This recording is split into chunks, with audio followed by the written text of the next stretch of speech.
Hello and welcome to the Must Talk podcast. This is Conor O'Boyle. Today I'll be speaking with composer and teacher Alan Belkin. Alan is now a retired professor at the University of Montreal.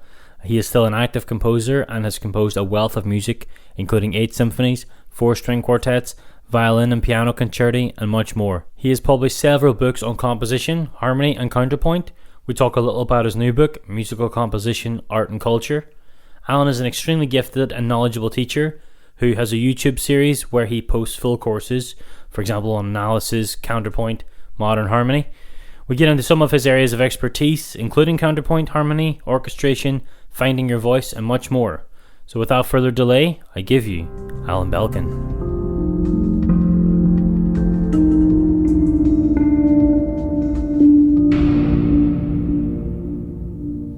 Okay, so I am here with Alan Belkin. Alan, thanks for coming on the podcast. My pleasure. So a lot of people probably will know who you are, but for those that don't, I was wondering if you could just take a couple of minutes and kind of define how you would describe yourself, your background, and how you think about music and how you think about yourself as a composer. Okay, that's a lot of stuff at one shot. So just for myself, I think I'm basically a composer and a teacher. Okay, I'm an active composer. I have 8 symphonies, 4 quartets, and so on and so forth. And I'm still composing. And I've also, for a long time, been teaching. I taught for a long time at the University of Montreal. Now I'm retired, but I do lots of teaching by Skype, just, in person. So, and it's basically what people will think of as classical composition. I've had a lot of students who do movie music or music for video games, but the stuff that I do personally and the stuff that I teach is basically sort of standard classical composition and the craftsmanship that goes with it. Mm-hmm. So and as a composer, I would say that in a certain sense, I see myself as part of a tradition. I don't see myself as breaking from the tradition. I would say in the same sense that somebody like Shostakovich Shostakovich belongs in the symphonic tradition. He has his own voice, but it's certainly, you can't understand Shostakovich if you've never heard symphonies by classical composers or by 19th century composers. So he's coming from there. So in the same sense, I think I'm coming a little bit from that symphonic tradition, and that's the kind of stuff that I do. I write symphonies. I don't write program music. I don't write film music personally.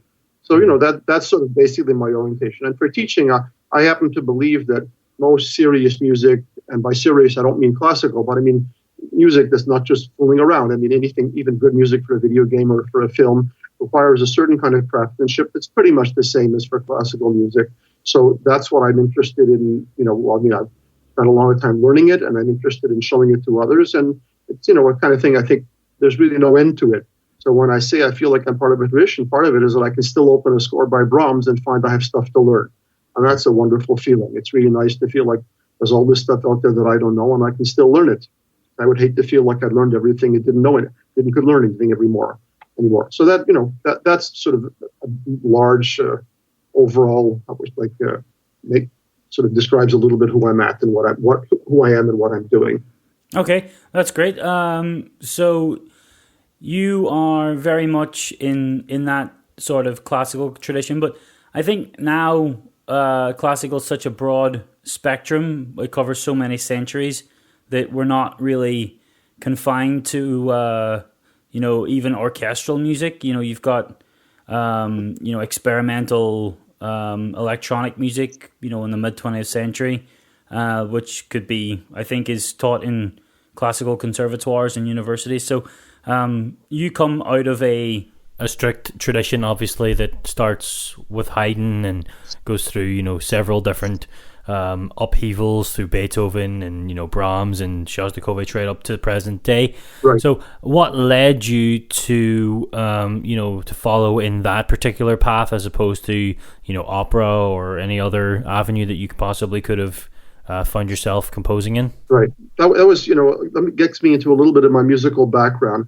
So, I started piano very young. I was, 8 or 9. Mm-hmm. I just heard some records at home of, I think it was Beethoven Concerti. Remember, Beethoven's Fifth Concerto was the first piece I sort of fell in love with. I was 8 years old. I went bonkers over that piece. At one point, I went to a music store here in Montreal and asked for the score. He was a 8-year-old asking for a score. The woman says, "You want the simplified version?" I said, "No." So I took the regular score, and I haven't stopped since. So I started piano at age 11 or so. Took piano lessons for about 9 years. Around 13 years old, I kind of realized I wanted to compose something, but I didn't know anything. But I wrote 2 piano concertos. One of them I called was the Schumann Concerto, and the other one is the Grieg Concerto, because I was sort of imitating pieces I really like. Around about 15 or 16, I kind of realized that in the same way that I needed a teacher to show me piano technique, I needed somebody to show me, composition technique. So I through various, I managed to find a local teacher who was very, very good. His name was Marvin Dusha, really a very, very generous man. And I studied privately with him, doing harmony and counterpoint for a couple of years. So that kind of gave me, the basis. At least I sort of began to feel like, I wasn't totally disconnected. I had some idea what I was doing and where I was coming from. But at that point, it wasn't mature composition, but it was just sort of laying the groundwork. I didn't do anything about orchestration. He wasn't really teaching orchestration. And at that point, I didn't know anybody who could teach orchestration. Then around early 20s, I switched from piano to organ for a variety of reasons, not important. So I started, playing the organ because I was just fascinated by Bach. Okay, so that was the fact that so many of my early musical activities when I was a performer, and I played piano music, chamber music, and so on, with violinists, cellists, all kinds of people. So that, in a way, gave me a kind of introduction to orchestration because I was playing with all these people, and the best way to know it is to play music with them. So I got to know a lot of the chamber music repertoire. Really, it wasn't until I was about 28 that I found the kind of composition teacher I needed. Before that, I'd gone to university, but they were trying to get me into stuff like Stockhausen, which I just had no interest in whatsoever.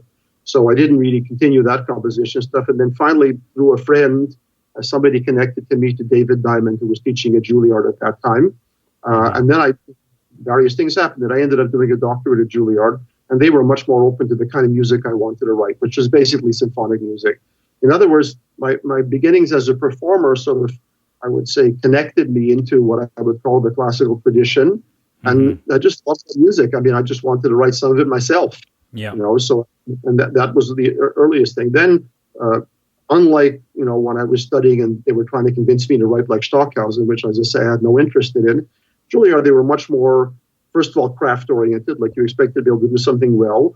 And then they gave out what to me was a much more, I would say, a more useful notion, which was instead of thinking in terms of being original and that was different, thinking in terms of finding your own voice. Yeah. So, teachers at Juilliard talked about that, and that made sense to me. So I spent 3 years studying with David Diamond, and I had a few lessons with Elliot Carter. So, when I got the doctorate, I think I'd had a pretty good background overall. I might have wished I'd found good composition teachers 10 years earlier, but at least I found them. Yeah. And that was, training at Juilliard was professional training, and that's exactly what I was looking for. So by that point, beginning a career as a composer, I was still playing organ, a little bit of piano, but mostly organ at that point. So, and then I got a job teaching at the University of Montreal. And one of the nice things about teaching is it's a great way to learn. There's what I call there's a basic rule of pedagogy, which says if you're teaching a subject, and if you know 90% of the subject, for sure, a student will ask you something about the 10% you don't know. Okay, I find that's a rule. So, but the nice thing is, questions that I got asked in those few years, I was sort of thinking like, yeah, what is the answer to that question? So it would get me looking. I, often would find my own answers to these questions because not all of them had been answered before. So it sort of got me to the point where I just wanted, I have a little rule that I say, a little principle that I say when I'm teaching music. I said, no rules without reasons. People talk about no tips and no this, but if there's no reasons, you're just following blindly like a disciple. I don't think that's what's the point.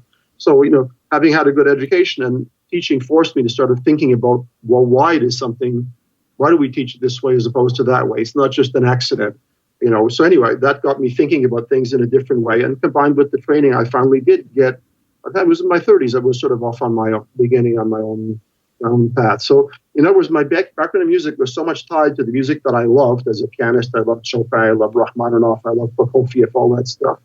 And it was just sort of natural. Yeah, I want to write some of that stuff too. That was, and of course, that I got interested in symphonic repertoire and so on, Brahms, Mahler, and so on. So I just wanted to be part of that. I've never been particularly interested in or sympathetic to people who want to leave the tradition behind. I understand why. Like after the Second World War, a lot of people felt like, well, the German music tradition was tied with the Nazis and so on.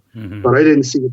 And I felt like I had roots and it didn't bother me, and I just wanted to make my own path in that way.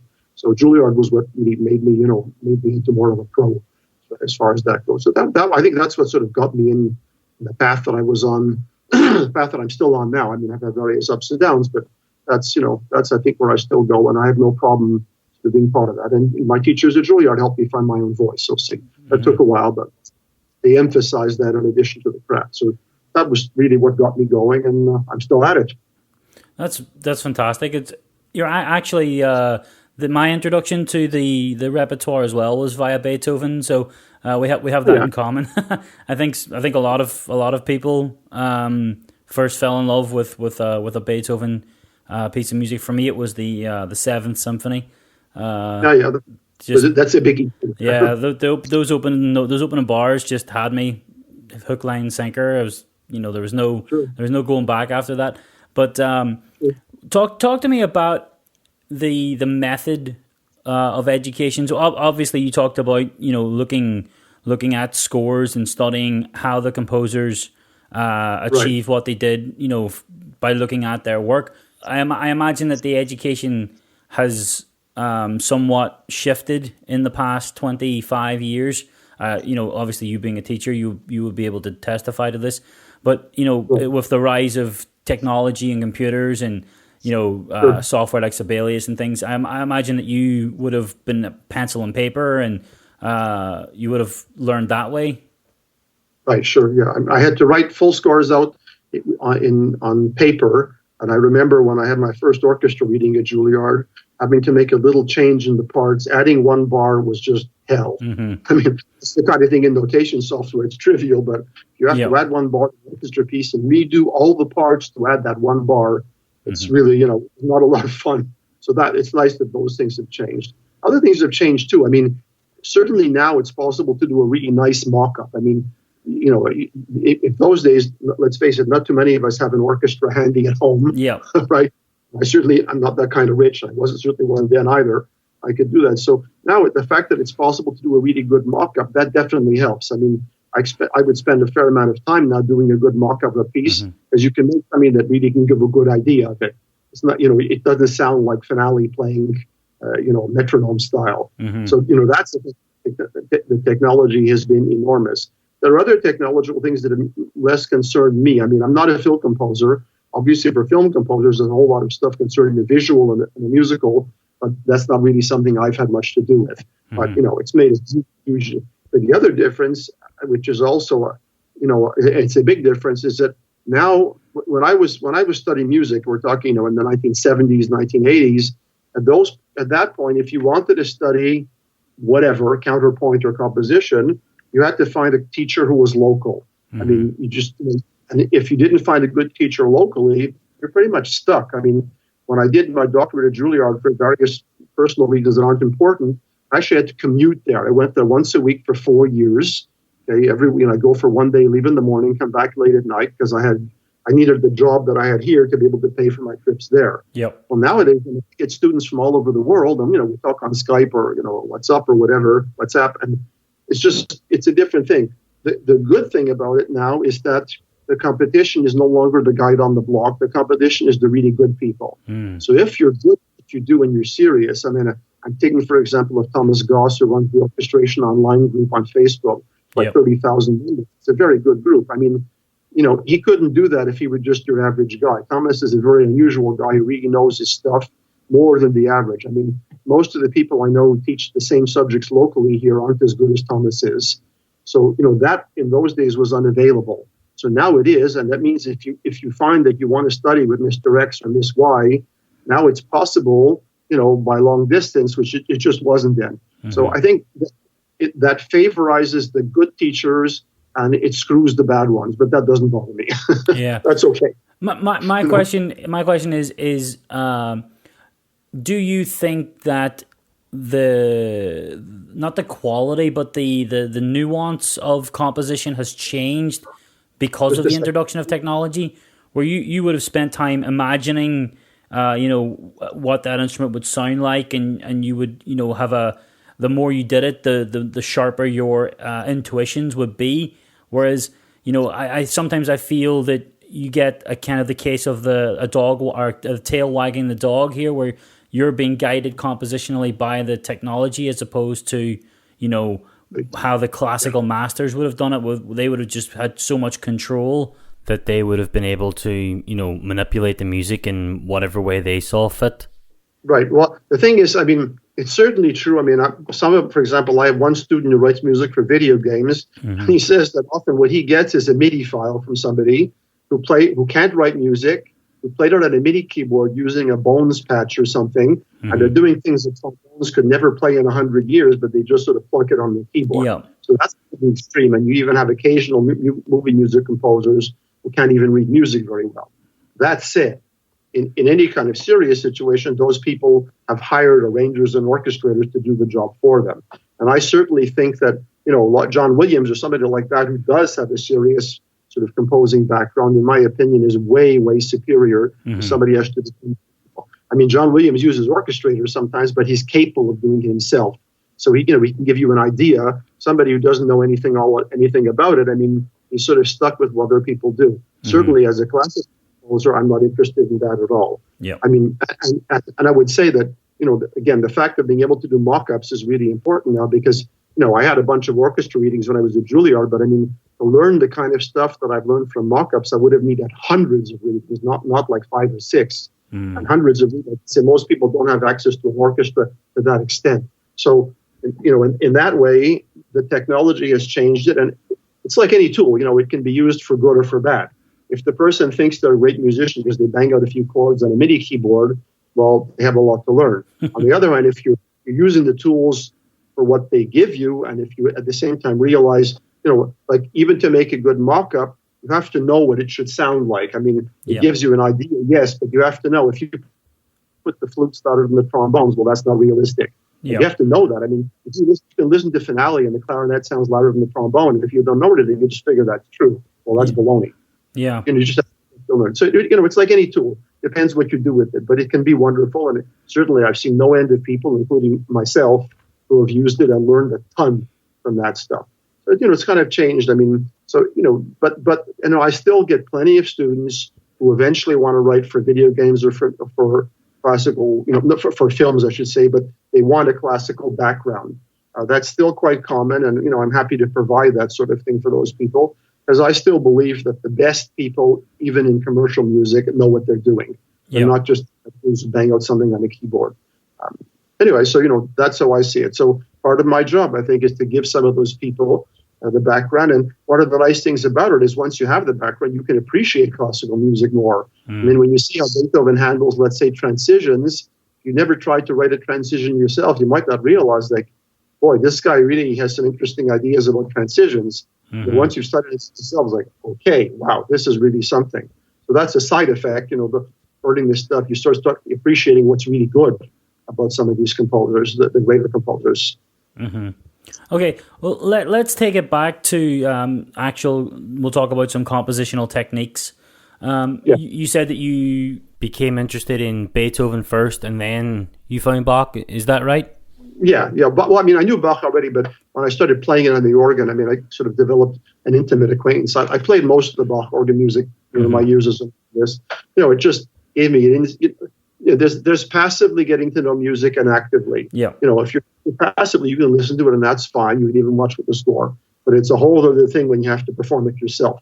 Then you need to know it on a different level. And I think, in my opinion, a serious musician should be a practicing musician. In other words, analysis is fine, but just because you analyze doesn't make you a serious musician. I'm nothing against analysis, but somebody who can compose and or play, I tend to respect them more than somebody who just talks. I think that's kind of like Bernstein was a big advocate. Yeah. He was like, when he was talking about his conducting teachers, he used to say that he had an Italian composer who taught him conducting, and the composer said, things very abstractly, it must be warm like the sun, or, things like that. And then he had a Russian conducting teacher who said, stop, bar 72, beat 3, second clarinet, what's the note? Well, I think a key to good teaching, and this is true in any field, is specific. If you go to a piano teacher and if all they have to say is, well, practice more and play it better. Well, frankly, you don't need to pay somebody to say that, right? So speed is the piano. You say, in this bar over here, this is too loud. Use this movement of your arm to make it better. Yep. So it's the same thing with composing. I mean, if all I can say to a student is, well, I don't know, it's not great, make it better. They don't need me for that. My job is to say, okay, the problem here is the orchestration. This is too loud. That's too soft. And there's something in the harmony. So, I mean, specifics are everything. I think only an amateur is content with, yeah, that's good, or that's lousy. Can't be specific. You're not a pro. You're an amateur. So, and I think that's true, not just in music, by the way. That's true. That's true in pretty much. So I think one of the ways a student can recognize a good teacher is the advice specific or is it very general? On my website, I have a letter called To a Young Composer I wrote many years ago, basically just a way to sort of warn some young composition students away from some of the kind of traps of the trade. For example, you go to a composition teacher and all he'll talk about is style. But at the same time, you have somebody who's never taken a counterpoint class. I mean, they're not ready to talk about finding their personal style. First, they have to know just how to write a simple counterpoint in 2 parts. That comes later. So if all the teacher can talk about is your aesthetics and your style and you've never done anything craftsmanship, probably your teacher isn't the right teacher for you. That stuff only comes way, way later. And it's not a substitute for craft. It's something that comes after craft. I mean, in the same way, if you wanted to write poetry in English, first learn the grammar. That doesn't mean that because you know English grammar, you're a poet. But you're certainly not a poet if you don't know English grammar. That's for sure. That's actually really interesting. The idea of control and how in different disciplines and throughout the arts that what we expect as a prerequisite knowledge is super important, and that music and language are very similar and that they share many commonalities, and that music has been likened to language in terms of it has grammar, it has structure, and it has syntax. And if you don't know how to phrase something or how to end a phrase with a cadence, or if you don't know what the rules are, then you can't break them either, I guess. And it goes farther than that, because even the rules, like if you talk about rules for cadence, well, the first question is, do we need cadences at all? And then you come to psychology. When I was in my 40s, I started doing a lot of reading about cognitive psychology and cognitive neurology and so on. And a lot of things started coming clear. I mean, a simple example out of dozens you could give is that we can't pay equal attention to 5 things at the same time, right? You couldn't follow 5 conversations at the same time. Nobody can, right? You might be able to follow 1.5 if the half is not too busy. But I mean, the fact is, evolution made us with priorities. One of those priorities is that there's always something in front and something in back. So if you and I are talking or walking in the woods and you hear a lion roar, all of a sudden your attention is no longer on what I'm saying. But it's like, I better get out of the way of this lion here. Yeah. Because we don't need to discuss anymore. So a lot of things like that, you sort of discover that the real reasons why some of those rules are the way they are is not because they're abstract things that were made up, because there's actually sense to it. I mean, this kind of reason. The reason may not be something that's often stated in musical teaching, but there is a reason. So then it becomes a matter of putting it in context. Like I said before, no rules without reasons. So part of my job as a teacher is, even if I'm saying something really simple, like in first species, there are no dissonances, I have to explain that. And I don't mean just explain what a dissonance. I mean, why does that rule have any sense? In actual music, there are certainly dissonances. So we'd explain, well, from a pedagogical point of view, what you can't do is concentrate on 5 things at the same time. Yep. So now we're just going to talk about the contours of the line and the ranges, and we're not going to worry about dissonance. That doesn't mean dissonance isn't worth talking about. It means we're just doing one thing at a time. Then we'll talk about dissonance later on. There are 2 kinds of rules, I would say. One of them is what I would call rules that are given by the nature of the situation. For example, on a violin, the lowest note is normally G. You could tune it and make it an F or something, but you can't make a G an octave lower. Not possible. So that's a rule, I would say, that's a reality-based rule. It's not negotiable. Other kinds of rules are pedagogical. Like you say something like, don't use dissonance in first species. That doesn't mean never use dissonance in your life. Yep. It just means in species, let's concentrate on something else. A lot of the confusion that people have is the teachers don't make clear which is which. So, if you confuse a pedagogical rule, like people will study Bach counterpoint and say, yeah, but all these things that are in the rules, Bach breaks these rules. That's because they worked out the rules wrong. That's reasons to explain why, at the beginning you didn't look at this stuff, but later on you should be looking at this stuff. And if not, the teaching is sort of narrow. I don't know if you know, but, my sort of the pedagogical background of what I taught what I teach was from France. There are two French musical traditions. One of them is the tradition, for example, Théodore Dubois, who was like Debussy's harmony teacher or something. Those people, it's like just a list of rules. Like this is rule number 33. You wrote the rule. You're a bad boy. The other one came from Saint-Saëns and then Fauré. And Fauré was the teacher of Revel, and he taught Nadia Boulanger, who in turn taught my teachers. Okay. And it's a whole thing. It's a much more musical tradition. The one thing, for example, Boulanger would ask of her students, if they're doing counterpoint, sing and play. Don't just write correct. Sing one line, play the other one, then switch. Takes more time, but in a different way. You're making the music your own in a way you couldn't just by writing it down. It's kind of, when you can sing it, you've proved that you can hear it in your head. If you can't sing it, you can't hear it. Yeah. So that training over a long period of time gets you thinking about music in a really different way. And other countries have that kind of training, but a good teacher I think a good teacher should make pretty much everything you do feel relevant. So if it's well taught, it can do that.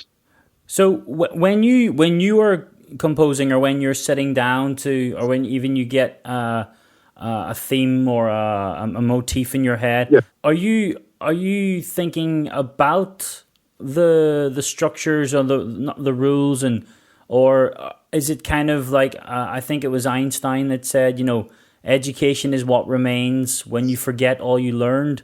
So it becomes more like an internal thing where you're less preoccupied with, parallel fifths or, permitted intervals and this type of thing. And these things are kind of more internalized. And so you just are free then to focus on other aspects like orchestration or texture or, things like that. It's a little different from that. I mean, all those things like parallel fifths and orchestration, I mean, for example, that rule about parallel fifths, I mean, that rule basically is designed to prevent the music having holes in it. As if in the middle of a Bach-style piece, a parallel fifth is going to be sort of a dead moment, kind of an empty moment.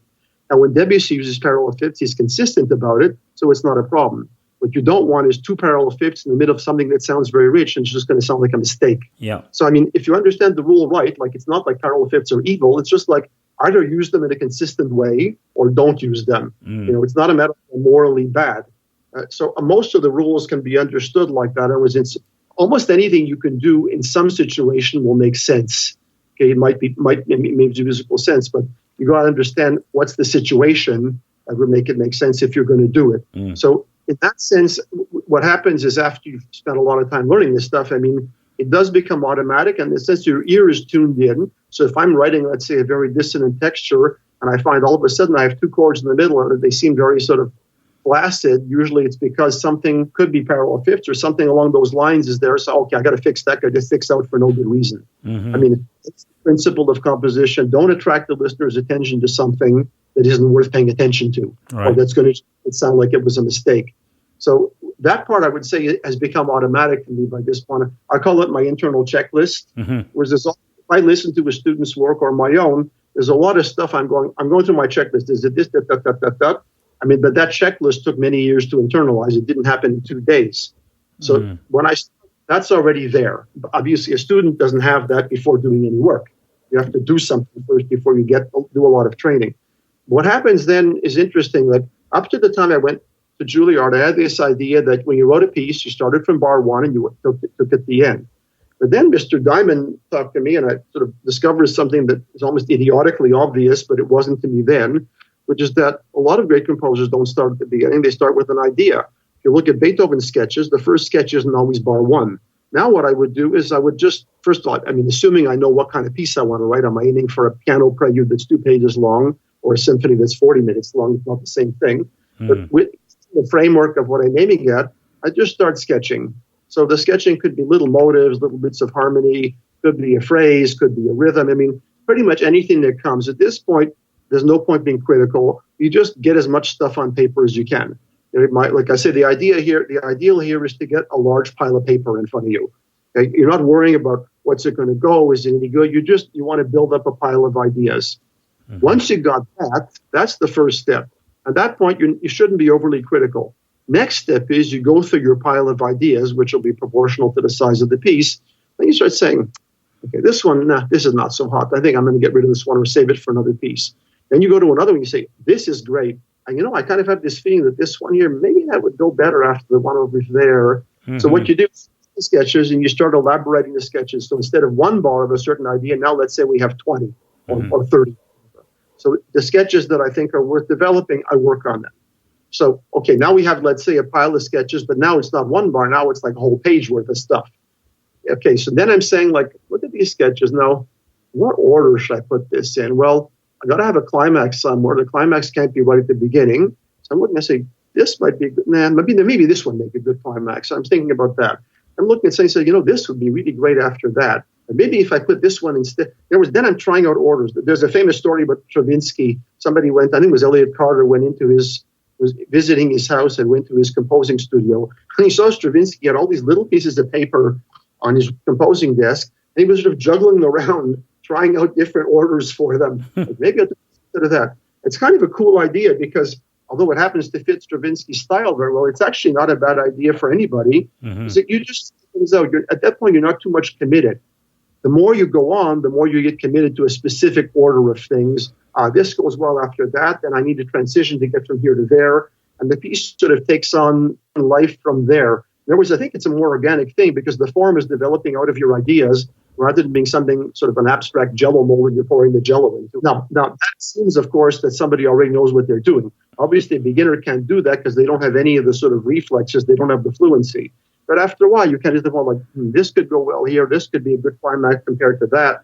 You start thinking about the key points and you start seeing it. So, but at this point, what I do now is I would compose just by sketches. I wouldn't worry about it. Then I'd start putting things together. And then I'd sort of make a rough sketch of the whole piece. I'll listen to the whole thing. I think, it needs more over here. The build up to it's too short, let's say. So maybe I'll add 10 bars in the build up or something. Or, I don't know, this contrast is too long. It's boring. So gradually you get more and more critical as you go on. And then at least in my case, what I usually do is once I get to the end of the piece, I like to put it away for a few weeks and not think about it. Because I find out the time I've written the whole piece, I'm sort of in love with it. And when you're in love is not when you're usually at your most objective. So right. Put the piece away for a few weeks, then I try and listen to it. And especially the first hearing after I haven't heard it for a while is revealing. Because if then I say, that over there, that's no good, usually that means it's no good. Because I'm not in love anymore. It's like, no, that's okay, but this is not so hot. And from there on, you just keep revising and refining and revising and refining. Brahma said somewhere, you just keep revising it and revising it and revising until there's nothing you feel can improve. And when you said obviously you are a symphonist, yeah, or not even symphonies in general. I imagine how much would you adhere to or think about established forms? Your sonata forms or your ritornello forms or any of the forms that composers have adhered to and in some cases undermined, or how do you think about that when you're composing? Last year I had a composition textbook published called Musical Composition, Craft and Art by Yale University Press. And in that book, what I did is that I have a chapter, let's say, about a general principle. Let's say I'll call it connecting. Connecting is really how to do a transition. And then I'll have a chapter on transitions in classical repertoire. So I see classical forms as specific examples of bigger general principles. They're not. Roger Sessions once said, and correctly, that if you think about it, if you have any piece of any size, you're going to need some contrasting ideas. So it's going to get boring if you do the same thing. And if you have contrasting ideas, you have to develop them. And if you develop them, at some point, you have to kind of refer back to the beginning to round it off. What I just described is something that's not that far from sonata form. Exactly. What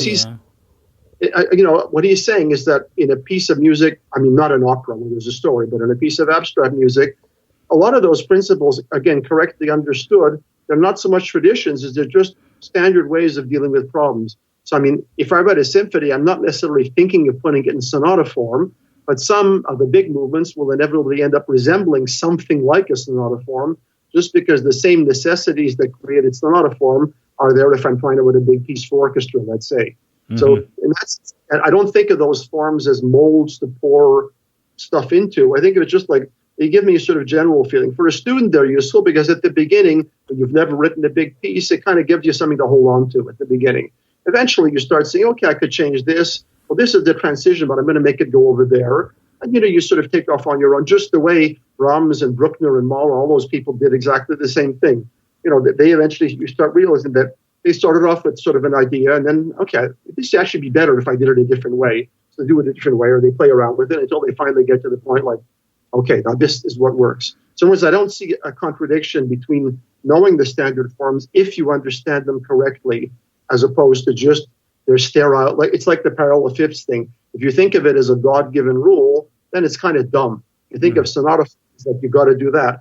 On the other hand, if you think of it as like it makes some sense, like, okay, contrast of ideas, transition, development, rounding off. I mean, those are principles that are not particularly sort of weird or exotic, and they happen to apply very well to big pieces. So a lot of big pieces will have something resembling that. It doesn't require it. There are other possibilities, but I mean, it's not unlikely. If you do a large piece, it might end up resembling something like that. So the is there. And in the same way that even Beethoven, I mean, Beethoven wrote dozens of sonata forms, but no two of them are the same. Yeah. And it depends on ideas. It depends. Again, if your ideas are very, let's say, very dramatic and very lyrical, that's going to give you a different form if you have one idea that's playful and the other one that's dramatic. So the ideas really eventually give you the form. I mean, Schoenberg was right about that. He says in his book, the form comes out of the ideas. It's not something you sort of decide in advance. So again, for an experienced composer, not for a beginner, but for an experienced composer, at a certain point, you're going to start clicking on all kinds of things. Like you have a mental bookcase and it's filled with books. Yeah. So you start at this point, I need to recapitulate something. At this point, I need to make a transition. And then the technique you already know, you start applying it there. Yeah. The result may not be a classical form, but what you've learned in classical form is there. It's if anybody who knows how to look, it's there. Yeah, I think it was Cage that said the most important thing he learned from Schoenberg was that the macro should be reflected in the micro. He was saying that there has to be a relationship between the music on a big level and the same essence or the same element must be found as well in the micro. And doesn't actually have to fall into a certain structure or like bar numbers or the amount of bars. There's a lot of speculation about Debussy and his did he adhere to the golden ratio or things like that. But it's the idea that somewhere in the music it has to be reflected, like a tree is. If you break a little branch off the tree, it's a smaller version of like a fractal type thing. I would put it a little differently. I would say that the big form has to naturally grow out of the ideas. Like I said, depending on your ideas, the form can't be the same. If you start off, say, with an idea that's very dramatic, well, probably you're going to have a very dramatic climax to the piece. If your original idea, let's say, is funny, the climax won't have the same character. So it's not so much that one has to be derived from the other, is that there's a connection between the way you set up the form and the kind of idea you have at the start of the piece. If that's not the case, like I say, it's what they call Jello molds. You're just pouring in the liquid, and it's going to come out the same Jello. But good don't have the same. So in that sense, yeah, I mean, the stuff you start with. I mean, you can't obviously start writing the whole piece. You have to start off with one bar. You can't write 500 bars without starting with one bar. So when you open your sketches, one of the things that was good when I studied with Diamond, the first 3 months, he said, we're only going to work on sketches. And we'd bring in sketches, and he would say, let's see what this can become in the course of the piece. So it got me into that habit of thinking, okay, what's the potential of this idea? Or what could this become over time? And then you start seeing, oh, yeah, well, this idea could lead to this, and that. I could combine it with this. So the form does grow out of the ideas eventually. And do you still sketch now? Is it pencil and paper, or are you sketching straight into Sibelius or Finale? Sometimes it's pencil and paper. Sometimes it's the piano. Sometimes I stretch into Dorico, whatever. It varies. I mean, it depends on the idea. For details of complicated harmony, I need to hear it. I can hear most of harmony in my head, but I can't always hear something really complicated. So I might play it on the piano. But, it depends what it is. But I mean, I certainly start with a sketch. I mean, except for the simplest pieces, I generally don't start with the whole thing. It's just there's so much to fill out an orchestra piece. Nobody starts by knowing all the orchestration and all the harmony and all the texture. It's just too much at one shot. So write a melody, you might want a bass line, you might add a little detail, like trumpets or something. But I mean, you sketch what's obvious, and the rule of sketching is if you don't know it right away, forget about it, just keep going. And then you about the details we come back. So definitely I sketch. Honestly, I wouldn't know how to compose without starting from a sketch, because I can't write a complete piece in every way from measure one to the end. It's just, there's too much stuff to figure out. Unless it's a short piece. I mean, sure, 2-page piano prelude, but anything serious, you start up. Sometimes the ideas that come are easier than other ones. Sometimes you sketch an idea and like right away you have a great idea. Sometimes like, that's not so hot. You might have to sort of scratch at it for a few days before you get to something that really makes you happy. But I think sketching, I invent this. I mean, most great composers, if you look at their sketches, you can see it didn't all start off wonderful. Mm-hmm. And your sketches, do you limit yourself to a certain amount of staves, or would you sketch? Like, I think John Williams uses 9, doesn't he? Well, I mean, if you're sketching a very complicated orchestral passage, it might be that. But I mean, some parts of the sketch might be 1 stave, some might be 3. So it depends on the kind of music you're writing. I mean, remember I said the sketching has several different stages. The first stage usually is only 1 staff or maybe 2. Just getting ideas down a bar or 2. Once you get to elaborating them, you might find yourself needing more, because that's when you're starting to think, okay, what about, it's okay, I guess I'll put the middle part in the oboe, so then you need another staff. I mean, the sketching sort of gradually builds up. It gets more and more rich as you go along, until eventually you're filling in the fine details of the orchestration later on. So I would say as you go along, it builds, it gets more rich and more complicated as you go along. Right. So you don't have a sort of like a fixed sort of methodology that you would work through when approaching a piece, like, I mean, preparing, planning, and then before you even start putting pencil to paper, there's no. You go, okay, well, maybe you might have a rough amount of time that you would think, or you might think, it's going to be a particular style or something, and then you would go through the motions, or is it a different experience every time? Well, up to the point. I mean, I since, at my age, I'm 67, so I mean, I pretty much have a style. I have my own voice at this point. So, I mean, I'm not going to write a piece that's going to resemble nothing I ever did in any way. On the other hand, when I start a piece, I start up with the sketches. And obviously, if I want to write, let's say, a concerto for violin, it's going to be a different kind of sketch from writing a piece for band. Not going to be the same idea. So in that sense, the ensemble you're writing for, the duration of the piece, the difficulty, I mean, those are sort of conditions in advance. After that, then you sort of, you start, again, if I'm writing a piece for band, I'm not going to do a lot of sketching for the string section, because bands don't have string sections. Okay, so make some kind of limits. But I mean, for the most part, just I'll start writing ideas within the framework I have, and then sort of eventually try and get to the point where I like the ideas. The first ideas might be great, or they might not, and you just keep going until you find something you like. And let's move on, and we'll talk about a little bit more the nuance of your music, and how you view something like harmony, or the use of harmony. And we talked about the rules governing counterpoint and structure and things, and obviously the same sort of rules apply when you're talking about harmony. But we've lived through Schoenberg, and the rejection of tonality, and talk to me about how you view harmony and tonality, and how you view Shostakovich, for example, and how he approaches harmony, and how you use harmony yourself. Yeah. Okay. So, I mean, in teaching, for example, like I have a YouTube series on modern harmony. In teaching, I try to cover reasonably comprehensively. So, if, for example, in teaching, as an example, I have a lesson about using cluster chords. Now, in my personal music, I detest clusters. I hate them. So I never use them in my own music. But as a professional, I should know how to teach them, because some students really like it. So, in that sense, once you get to be a pro, I mean, it also assumes you've listened to quite a lot of music. So in listening to a lot of music, I mean, and writing a lot of music, at a certain point it becomes clear that if you have any kind of personality as a composer, you have preferences. Like I said, I happen to hate clusters. I like certain kinds of complicated chords with certain kinds of spacings. In orchestration, there are certain kinds of combinations that I like and others I don't like. In other words, my style eventually became a sort of a synthesis of the things I like in counterpoint, in harmony, in texture, in orchestration, in form. I mean, I have my own preferences in all those things, and the combination is mine. Just like when you listen to Shostakovich or Brahms or Prokofiev, usually you can recognize them after a few bars, because Brahms likes certain kinds of harmony and certain kinds of rhythm, and Shostakovich likes something else. In other words, you recognize that's their voice. In the same way I've listened to your voice, okay, that's Conor's voice. In other words, it's not so much it's a result of my preferences. That, those preferences have a certain amount of range, like not every piece is the same. But if you went through all my music, you'd find certain things in common. The kinds of I enjoy, tend to be rather different from other, let's say Shostakovich. I don't like the same kind of harmony necessarily. I like it in his pieces. So my voice, I would say, and again, this is something I worked at really with my teachers at Juilliard. My voice is sort of my preferences, and eventually, if you're a real composer, they come together in something that makes some kind of sense, and that becomes what you're going to favor in your own music.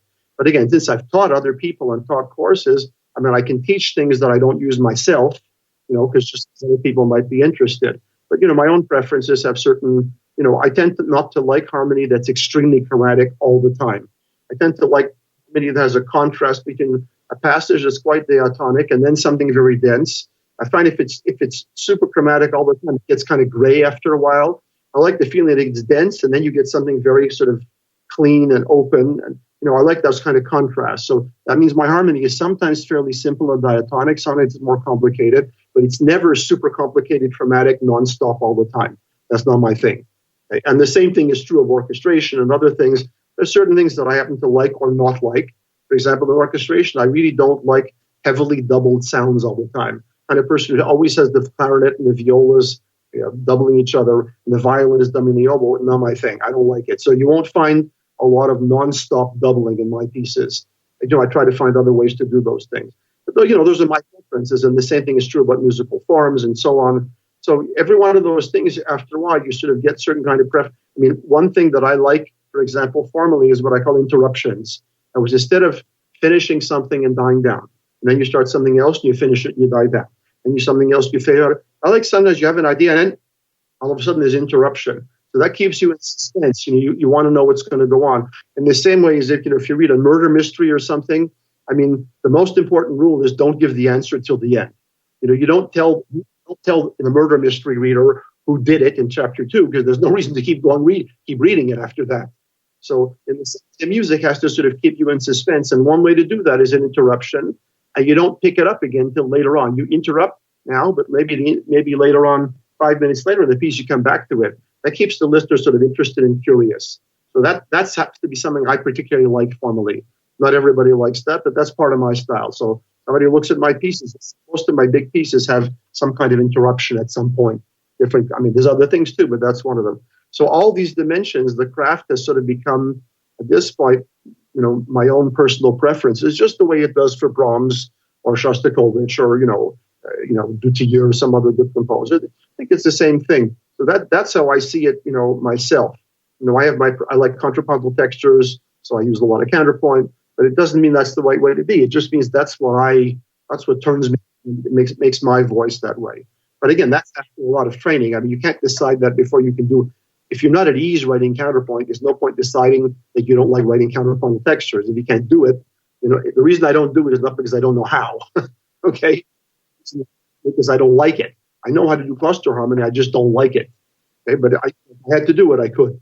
So that's. I think it's really a question of finding your own voice eventually, finding what's you in the music you write as opposed to what's standard stuff. Now, some people just become sort of good at writing a style. There are people who can make good pastiche Mozart. That would be good musicologists. They're not necessarily composers, but they've learned some useful stuff. But they don't necessarily have a voice of their own. That's not bad, but I wouldn't call them a real composer if they have no voice of their own. And when you're sketching out harmony, or if say you've got a top line or a melody, and you're trying to work out what kind of progression you're going to have, are you thinking, or would you have? I guess it's the kind of the same idea as the rules, but would you be thinking about chord relationships and harmonic principles that have been kind of established? Like your 5/1s and your modulations.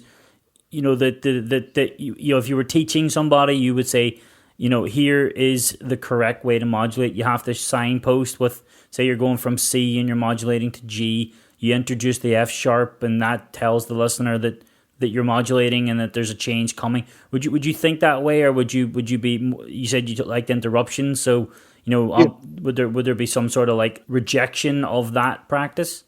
No, I mean, could be both sometimes. I mean, again, if those things are properly explained, I mean, modulation is really a problem in transition. You can make sudden transitions, you can make smooth transitions, and in fact, a good composer should be able to do both.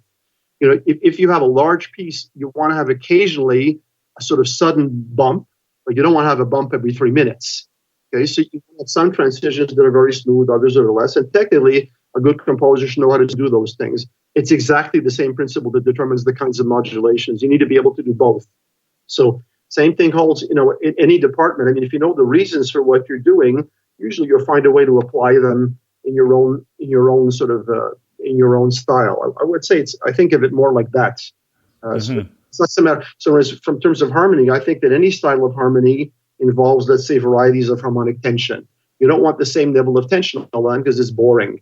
So it involves some kind of resolution. So, I mean, at one point, I have in my online harmony course, I mean, at one point I have a little thing about general principles of harmony on my website too. The idea is just, what can we say about harmony that's true pretty much of any style? And one thing is, harmony can give you a difference between extreme tension, mild tension, no tension. Use those degrees. Don't write a whole piece with nothing but extremely tense harmony or extremely dull harmony or extremely smooth harmony. You need variety. And what you need in the piece will depend on that. So in that sense, I'm doing what I learned, but in the sense of transferring principles, not copying specific results. It seems to me that you are very much aware of, but not necessarily adhering to the traditions that have come forth. You know, that you might be aware. Oh, I'm kind of writing something that's a little bit in the classical style, like, you know, you're primarily focused on 1-3-5, and then I'm moving into more of a romantic type passage here, where the orchestrations become a little bigger, the texture and the thing has become a little richer, and the harmonies also become a little richer, and now I'm moving firmly into the 20th century, where the harmonies, you know, almost fallen away, where it can no longer be described as tonal anymore. You know, would that be a kind of an accurate description? Not exactly, because when you're writing any kind of combination of lines that produce harmony, certain lines are more prominent than others. The obvious example, the melody and the bass are easier to follow than the ones in the middle. Other things equal. So, I mean, if I write a melody, the next step is usually going to be to write a bass line, and the bass line, depending on the situation, it could be very dissonant, very constant. It'll determine what I've got, and then I'll be feeling it. But I mean, the two things you need to transfer from learning harmony are bass lines and voice leading. Those two things apply to pretty much any kind of harmony that makes any kind of sense at all, just because they're very audible. If your voice leading makes no sense, it's going to sound like the notes come from nowhere. The notes are not led to. And if you don't pay attention to the bass line, it's going to sound arbitrary, which is not my idea. So it's more like, I mean, it can do various things, but I mean, I'm starting off, what are the most obvious things I can hear? Let's work on those first, and then refine it from there. I mean, one of my really big principles of composing and teaching is like, start from what you hear. Don't start, like, you know, a lot of analysis starts from what you see. You know, they say, the theme on, you know, page 27, that's the same thing as the theme on page 2, inverted and retrograde at half speed. Nobody will ever notice that. That's like totally far-fetched. So I'm interested in what do the listener notice? I'm a big believer in what does the listener notice right away? Do that first. Get the subtlety afterward. You don't start off with stuff that sounds good in theory, but I mean, when you actually do it, nobody can hear it. So for me, it's the hearing. And what I hear, if the harmony makes any sense, it's got to have a bass line, it's got to have voice leading. Otherwise, it's going to sound like it comes from nowhere, and the voices do sort of anything at all. So it's more like the result might be in some situations much more complex harmony than others, as long as it's led into logically in the piece and it doesn't sound like you just turn 2 pages at once. I think that's okay. You see, knowing the repertoire, I'm aware that this sounds a little more like, you know, like Shostakovich than it sounds like Brahms. And I have my own style, doesn't sound really like Brahms, but I mean, I don't think of it sort of in date-related terms that way. Put it that way. Okay, and something that just entered my mind there, and it's something that you know, I would say that I'm aware of, but not necessarily comfortable with writing fugal passages, I guess. I'm aware of how they're achieved and what makes something fugal, but it's the execution is still pretty elusive because it's an extremely difficult thing to get right, I guess. So if you're writing, a passage that's maybe not a full fugue or a fugetta, but would you be following the structure of the subject and the entries of the subject and things like that, or would you again context depending and kind of go, okay, well, it's kind of like a pseudo fugue, and so I'm not going to really follow the rules exactly, or would you be very mindful about what you're doing in that kind of context? Well, first of all, fugue is really the culmination of counterpoint study. Once again, it's well taught. You don't learn a bunch of rules. You learn there's certain ways of proceeding that are good ways to develop your material. And it's there's a lot of things you can do. In fact, there are no two fugues by Bach that have the same form. None. Zero. Okay? Like every one of the modulations are the same. There's the school fugue, everything's the same, but that's for beginners. But Bach, basically the fugue is determined by the subject. A serious, slow subject will have a very different form than a fugue with a very playful subject. So, in that sense, it's the same story. The fugue, the form is the development of the idea. So, I might write a fugal passage because I've written enough fugues that I'm at ease with it, if it fits, but I'm not thinking about following any particular recipe because there isn't any, really. Bach writes, I say, no two Bach fugues are the same in terms of the details. You just do whatever the subject needs. And obviously, if it's part of a larger piece, it's not going to be a standalone fugue. I have written standalone fugues. But again, it's partly a matter of understanding the tradition in larger terms rather than just conventions. You really understand Bach does this at this place. You're learning okay, because the idea is like this, it's going to lead to a different place from a different kind of subject. When I teach fugue, I give specific examples of two Bach fugues that say with totally different subjects and show how the form is the result of the kind of subject he's using. It's not something he decides arbitrarily. So in the same way, my form is going to be the result of the ideas I have. Fugal passages might be one you develop it, but it's not that there are a bunch of rules of fugue. It's a matter of that for this kind of thing is the best way to develop a certain kind of texture. And fugue is good for learning to develop one single idea. But how you do it depends on the context and on your own style. It's a very well-considered point of view, I guess. I've never really had a composition teacher that's contextualized the kind of nuance of why things were done that way in such a clarity, which is it's really interesting how you think about the functionality of your music in relation to established forms and how you take from them what allows you to do your own thing. One thing that I say to most of my students in lesson number 1, what's the most important word for learning? Never mind music, learning anything. And the answer is why. If you don't understand why you do something, you're just learning blindly. So pretty much anything that makes any sense, and if you have a good teacher, it should be able to explain to you, why is this of any relevance? I've discovered, to my surprise, that a lot of teachers don't seem to consider that important. But in general, in my life, and certainly in music, I'd much rather know why I'm doing something rather than just follow somebody's orders. And the more you know why, the more you can transfer it into other areas. So, all these classical things, to the extent that they make sense, have a good why. And if you can explain it, then you can transfer it to something else. Like I said, the parallel fifth thing is really a way of avoiding holes in the texture.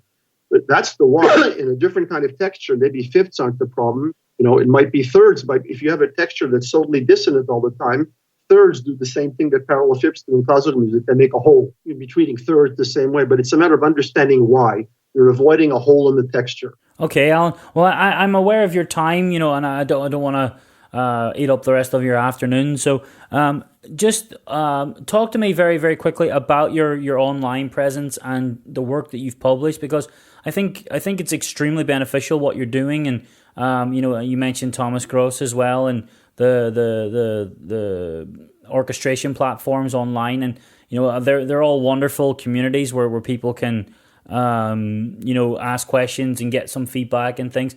But you've got a very, very well produced and really, really well informed content. You go from composition or counterpoint 101, and you take them right up to fugues and things. So talk to me a little bit about your online presence and the work that you've published, and maybe some listeners might be interested in following and maybe making contact with you after listening to this podcast.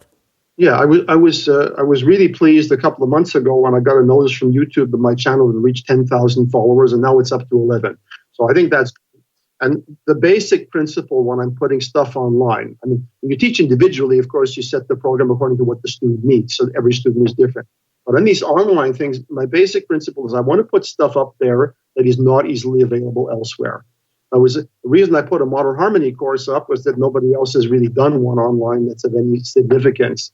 Same thing for the counterpoint. I mean, there's a lot of counterpoint stuff, but then it's not done in a way where people understand the whys and the reasons. Now I'm doing analysis for composers, and I'm trying to give people a point of view that you can't just find in some other book easily.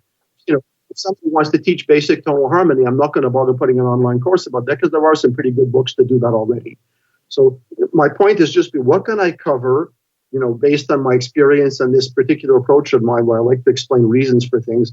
What can I cover that is not easily available elsewhere and might be useful? So that pretty much is directed and continues to direct what I'm putting online. I want to put stuff up that, is useful to people, and it's not just doubling what somebody else already did, very well. That's the basic principle. And since over the time, I've developed this point of view of like no rules without reasons, trying to explain how things connect to other things in more contemporary music. That's basically what I'm trying to do. It seems like, I mean, it's surprising, but it's rarer than I would have thought, I mean, I'm surprised sometimes how many even professionals sort of never think about, well, why should I do it this way? And they're actually, if it's good, there is a reason. It's not just because, well, people did it that way. That's not enough a reason today. But a lot of people don't seem to think about the reason. So, I like to put that up there. And it seems a lot of people seem to find it useful. So, on the YouTube channel, I mean, I have all this pedagogical stuff, and of course, I have a lot of my own music also. So, that's basically it. Just trying to give some stuff that isn't easily available elsewhere.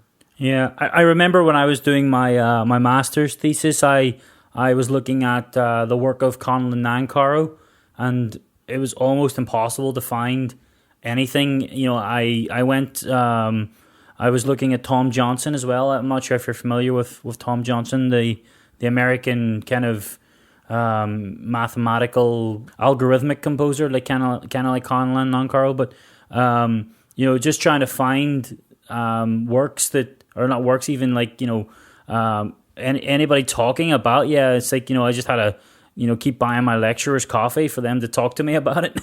But it's really there's a gap in the market there for those kind of questions or those things to be addressed.